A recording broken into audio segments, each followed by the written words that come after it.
Welcome to Field Notes, Conversations in Special Education Leadership, the official podcast of MAASE.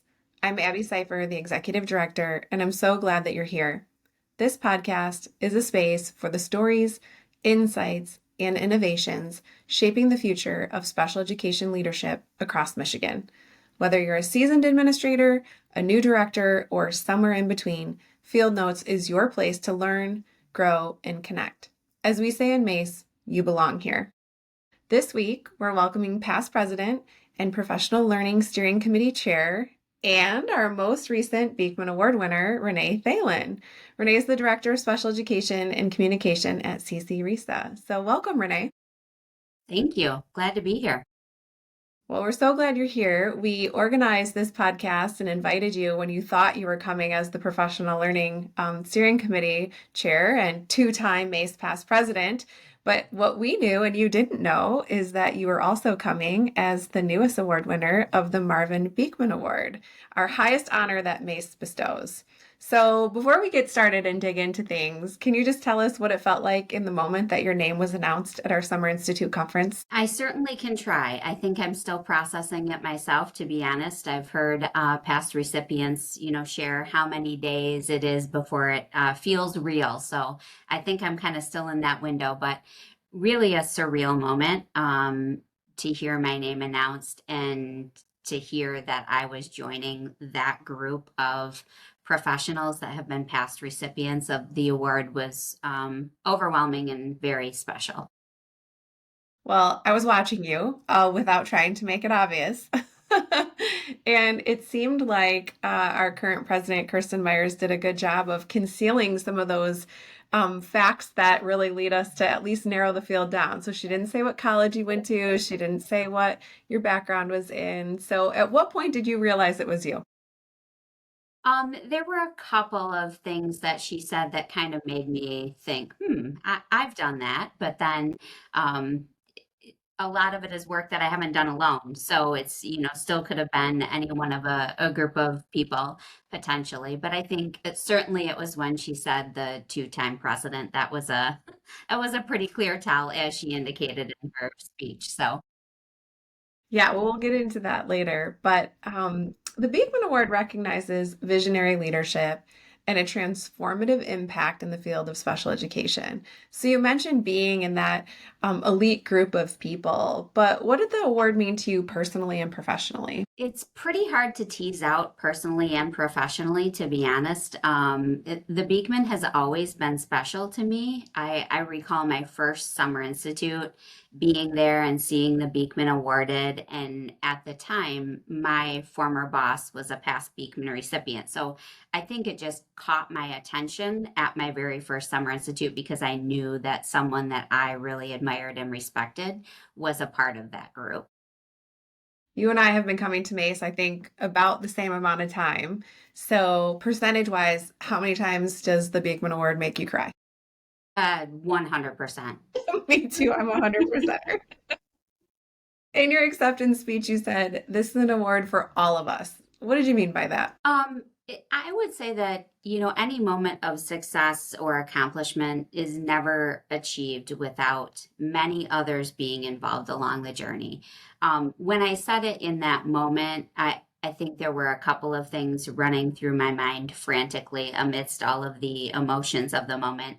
I wanted to acknowledge my colleagues at Clinton County RISA and certainly the part that they have played in leading up to this moment. And I also wanted to give an acknowledgement to my past colleagues at Ionia ISD, where I worked for many years, and all of the work that was done there that also led up to this moment. But also, it was just a nod to the room. I mean, there's so many things that I have been a part of, had the opportunity to be a part of in this journey.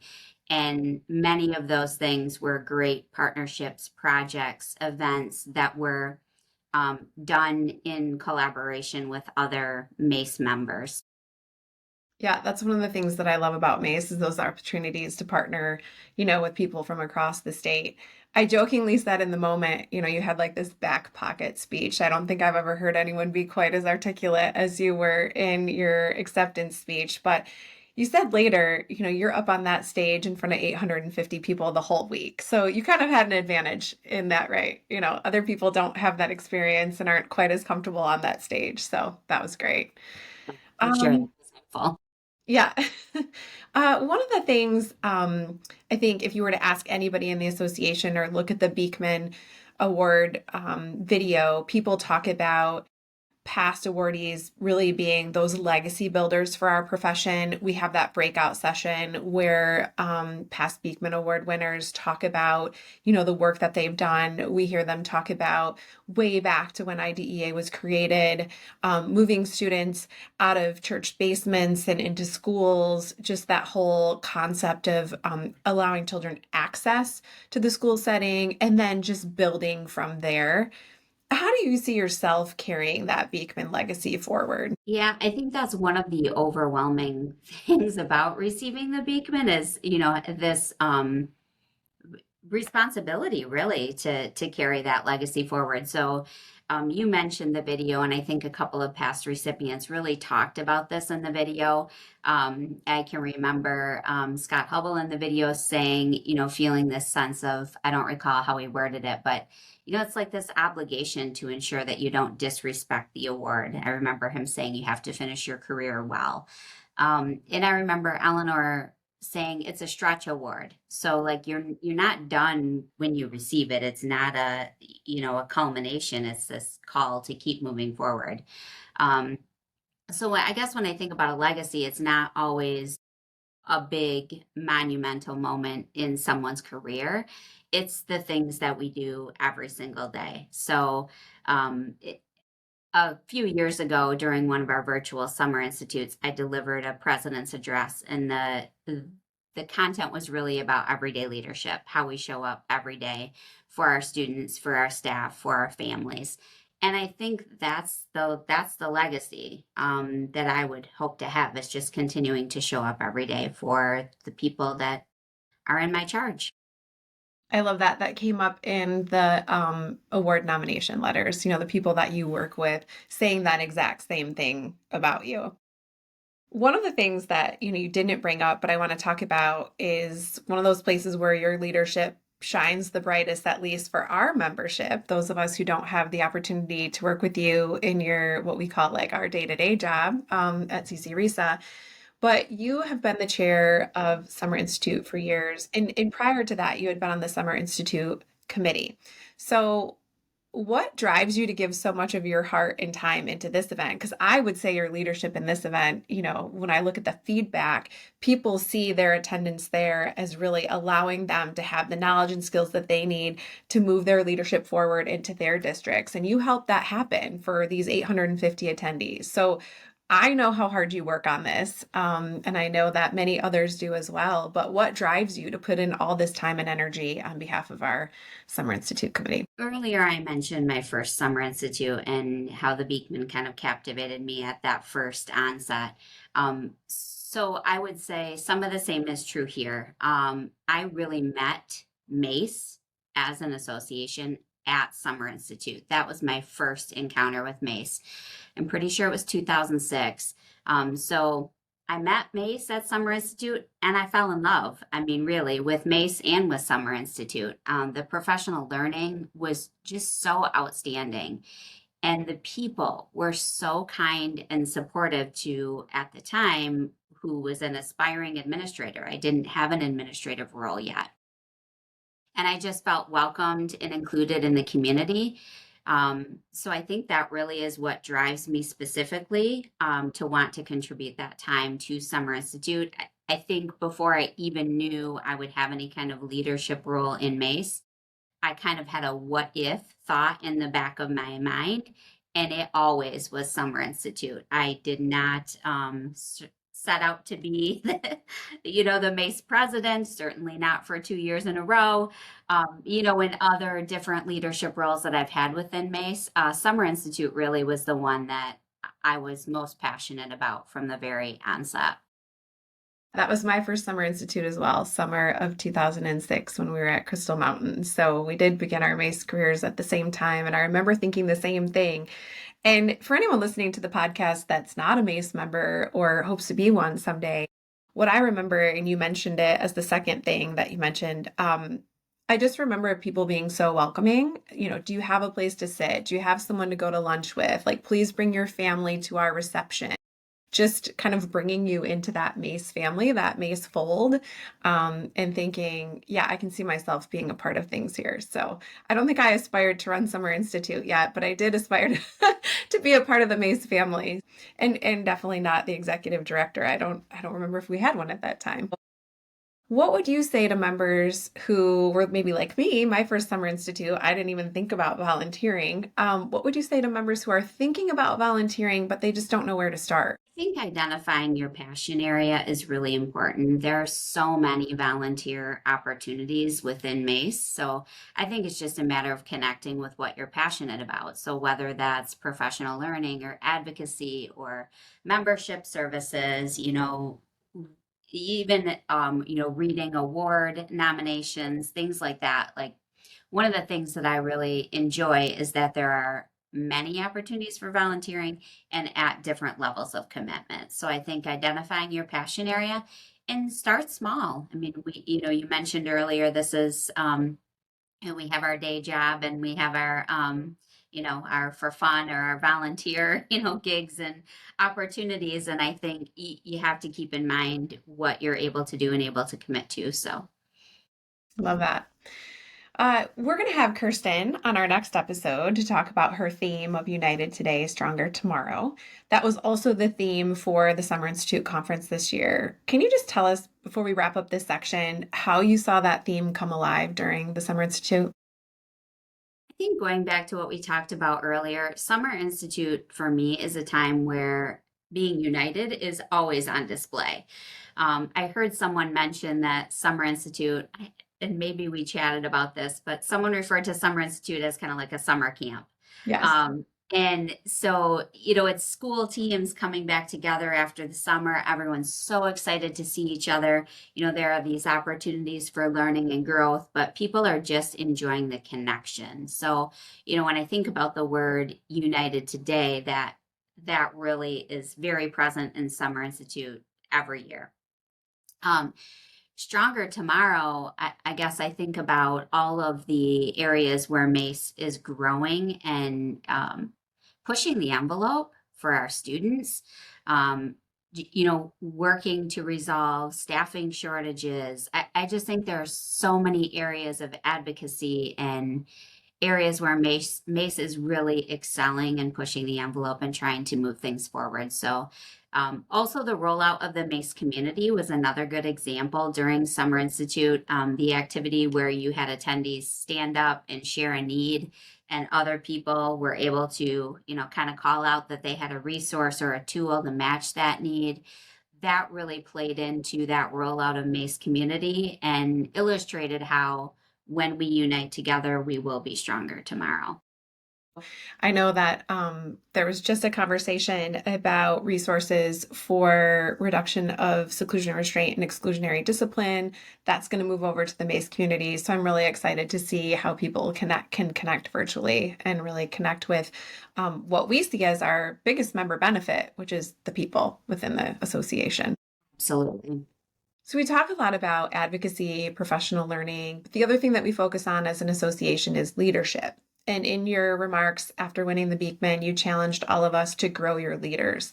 What does that look like in practice for special ed administrators? I think you mentioned something about having someone who helped you grow as a leader, and then you encouraged us all to do the same. So tell us about that. Yeah. Sometimes leadership is, people may associate being a leader with having a certain title, but I think all of us can recognize people that are leaders in the everyday work. So I think as leaders, our job is to see and recognize those people and make sure that they are connected with opportunities to grow in their skill set as a leader. That may not mean that they ever aspire to or have a role with a leader type title, But we need those leaders in the everyday work. We need the leader at the IEP meeting. We need the leader in the school leadership team meeting. We need the leader when we're having tough conversations, people at the table that can step up and take a leadership role and move things forward. So I think for all of us, it's just looking around, looking at the people that we work with and identifying who are those people, what are their personal growth edges, and how do we help support them in moving forward. I remember Diane Heinzelman tapped me on the shoulder. I was a young MAASE member to support strategic planning. I remember Eric Hopstock said, I think you should run for MAASE president. Who kind of tapped you on the shoulder to say, I think you should look into this leadership role, whether it was within MAASE or within, your day job? One of the people that was the most influential in my leadership journey was Scott Hubble. I mentioned him when receiving the Beekman. He was my former director when I was working at Ionia ISD and really gave me so many opportunities to grow in my leadership skill set. So that probably is one of the most significant contributors I can think of that really led to me being where I am today. It's just so important to recognize the people that you're working with and to do just that. Tap them on the shoulder, whisper the opportunity, whatever it might be. It can be something that seems really small at the time, but you never know where it's going to take that person. I'm hoping that we're going to have people listening to this podcast who are aspiring leaders, but you said something about, it's not necessarily tied to title. So these may be individuals listening who don't see themselves as leaders yet. Do you have any advice for those people? I think that if you're a strong leader, others often see you as a leader before you see yourself that way. So you may not have a leadership role, but that doesn't mean that you're not a leader. In when you are leading, whether formally, officially, or unofficially, you don't have to be the person with all the answers or the person in charge. I think leadership is so much about asking thoughtful questions and bringing people together around a shared goal. That's what leadership is. I think for anyone that wants to grow as a leader, I would encourage them to take the time to self reflect. When you leave a situation that maybe didn't go as you had hoped it would go, always take that time to self reflect, debrief with trusted colleagues, and just think about how you can do differently next time. There always will be opportunities to fine tune your craft as a leader, and just seize those opportunities and see them as opportunities. Well, you just led perfectly into what our actual topic for today was, which was around our guiding principles. You mentioned bringing people together around a shared goal. During your presidency, we did a strategic planning process. And as you were kind of moving into past president, you took on responsibility for one of our goal areas around professional learning. And then also, you mentioned self reflection, and some of that work turned into an actual self assessment for our members. So, as one of the co authors and leaders on the Guiding Principles document, which now shapes all of our professional learning, what inspired their creation through that strategic planning process? I think really just some of what you mentioned. Like we had that strategic plan goal area, and the goal area was about defining the body of knowledge, is the words that we were using to describe it. But what's the body of knowledge that administrators of special education need? And then we talked about kind of breaking that down by in a rubric format where members can self-reflect, self-assess, and continue to push themselves forward, and how we would use that to develop that aligned like portfolio of programs or professional learning that MAASE offers. So within that process, we started with that goal, but then we had to take a look around and say what already exists that tells us what that body of knowledge needs, and what are the things that are unique to special education versus what are the things that any school leader would need to know or need to have intact. So we used a variety of tools and existing resources, administrator standards, whether those be K-12 admin, special ed admin, central office. We use those standards documents. And we also use the MAASE for focus areas. That was an existing document that MAASE had. So we used that and took much of what was in that original four focus areas document and just kind of put a new spin on it to have it in this kind of guiding principles format. So the principles cover four key areas: partners, staff, systems, and specially designed instruction. How do you hope that administrators will use these principles in their daily work? I think just as a tool for self-reflection and an opportunity to seek professional learning in areas of need. So we did an activity a year and a half ago, maybe, where we put it out for members and had them self-assess, submit a survey with their self-assessment ratings, and really to be able to use that to those results to identify areas where our members need and want to grow so that we could connect them to professional learning in those areas, whether that be a Tuesday PL event or maybe it's some, webinar micro learning opportunity, just to be able to connect members with what they need. And then they can kind of choose their own adventure, so to speak. I'm really excited about the micro learning opportunities within Forge. So not only will we be able to network with each other, but we'll also have those free courses that we can not only take ourselves, but share with our colleagues. And then something that we haven't really talked about yet is MyCirc and the partnership between MAASE and MAISA to create the Special Education Resource Center for Michigan. So I'm excited to see how the guiding principles self-assessment can kind of, like you said, choose your own adventure and help people connect with that meaningful professional development. I think that initially that was one of the things that we were thinking would be like a next step with the guiding principles, and is to have those resources listed that people can go to and select. And I think that MyCirc will be a nice connection for that. Awesome. Well, looking back at your journey from two-term MACE president to Summer Institute chair and now Beekman Award winner, what stands out as your proudest moment of impact, either for you individually or collectively? Well, it's pretty hard to top the Beekman, but I'm gonna I'm gonna set that one aside for just a moment. I think it was the work that we did in bringing MACE and MEMSPA together for that first ever collaborative professional learning opportunity around supporting students' behavioral needs.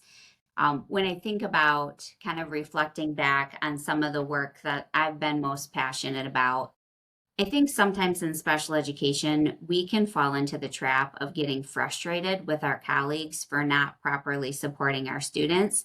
And I think we have some ownership in that. We don't always invite our colleagues into the same conversations that we're having. We don't always take the opportunities to meaningfully engage them in IEP development, in behavior intervention plan development, whatever the things are that we're working on. So that really was an opportunity to invite our administrative colleagues into the same space with us. And I think it was exciting. It was exciting to see the response. It was nice to know that we were satisfying a need that our elementary and middle school principals were expressing, and they were sharing with their association. And it's hard to believe, kind of in thinking now, that that was only 3 years ago. And when I look at all of the association partnerships we have in place right now, it's hard to even comprehend that that was the first time of doing something like that, because it's so ingrained in what we do now. Yeah, I love that. Everything from, partners is one of the, first of the guiding principles. So I do think that the creation of that document and, like you said, the kickoff of that first event really led us to where we are. And that all happened through strategic planning. We set a goal and then we made sure that everything aligned with that work. But everything from the partnership with the MEA on the paraeducator work to developing inclusive leaders with MEMSPA and MASSP to our alt route with MASA. You're right. It's so ingratiated in who we are now that if you were a new MACE member, you might not even realize that those partnerships didn't always exist. I think that also resonates in Kirsten's theme for this year: United today, stronger tomorrow. So Absolutely. Great, great example. So, what excites you most about the future of MAASE and the role our members can play in shaping special education in Michigan? There are so many exciting things happening at MAASE right now. Honestly, it's very hard to choose one thing. When I think about the buzz I hear in the field about different opportunities, when I look at how I'm now able to have so many things to connect my administrative team with or colleagues with here, um, it's just so powerful in shaping the future. Things like the paraeducator training, developing inclusive leaders, to have these opportunities to build on capacity to create sustainability in the field, I think is incredibly powerful. And it's giving our members the tools that they need to be successful in their role and to ensure that their colleagues, their staff in their districts are able to be successful as well. We just want to equip people to do good things for students. That's why we're here. And I think that having some of those tools, so we're not all trying to reinvent the wheel and, create our own paraeducator training from the ground up, we have some of these tools available to our members now. And, I think that paired with all of the work that we've done in the area of advocacy are really crucial right now. And they're really going to help move the needle. Yeah, advocacy has been a big one. You mentioned the paraeducator work. I got a new statistic earlier that said we have 3,300 paraeducators who have been trained or are scheduled to be trained since the training started in March. So that is pretty profound. And like you said, it's a capacity issue. It's not that people didn't want to have high quality professional learning for paraeducators. It's that they didn't have the capacity to be replicating that across the state. So I can appreciate that. And you think about the impact. I mean, that impact is pretty significant. So if you could leave our listeners with one challenge or encouragement, what would it be? I think that I was prompted with this question in the Beekman panel session that came right after the Beekman luncheon. And I didn't have much to say at the time that felt very profound, but I thought afterwards about a sticker that I have on my laptop. It just says, be curious. I think that being curious is one of the things that has served me best in my leadership journey. I think that so many missteps that we make in leadership are because we didn't ask enough questions. We didn't solicit input from those that would be directly impacted by a decision. So I think just being curious about what is it that we don't know about a situation or a decision that needs to be made and taking the time to seek that information. But I think that I would pair that with you also have to be courageous enough to do what is right for students, even when it may not be the most popular decision. You may have opposition. So I think be curious, but courageous. It seems a little like a disconnect for me to ask my next question because that was so powerful. I have a surprise question for you. Campfires will be happening all over northern Michigan. Do you like your marshmallow on fire and crispy or like a golden brown? Ooh, golden brown, please. Okay, now do you eat the marshmallow by itself or is it part of a s'more? It's part of a s'more, but rather than a chocolate bar, I would go with a Reese's peanut butter cup. Okay, well, that says a lot. I love that right there. The complexity there is just perfect. Okay, one more surprise question. If you weren't a special education administrator, what job would you pick? Boy, there are a few that I have tossed around, I would say. I thought about an attorney, and now that I'm a special educator, of course, that would have been special education law. Not necessarily what I would have thought at the time, or an author. I didn't expect that one. As a fellow school psych, I wasn't sure what direction you would take that Yeah. in. Well, Renee, it's clear that your leadership is both visionary and deeply human. I appreciate your leadership in MAASE and your friendship. Thanks so much for being with us on this journey. And to the rest of our audience, be sure to follow Field Notes on your favorite podcast platform and connect with mace.org to stay in the loop. New episodes drop the first Friday of every month. Next month, our past president, Lauren Eardley, will interview our current president, Kirsten Myers, on her theme for the year of United Today, Stronger Tomorrow, which will drop October 3rd. And until next time, stay curious, stay connected, and thank you all for the work that you do.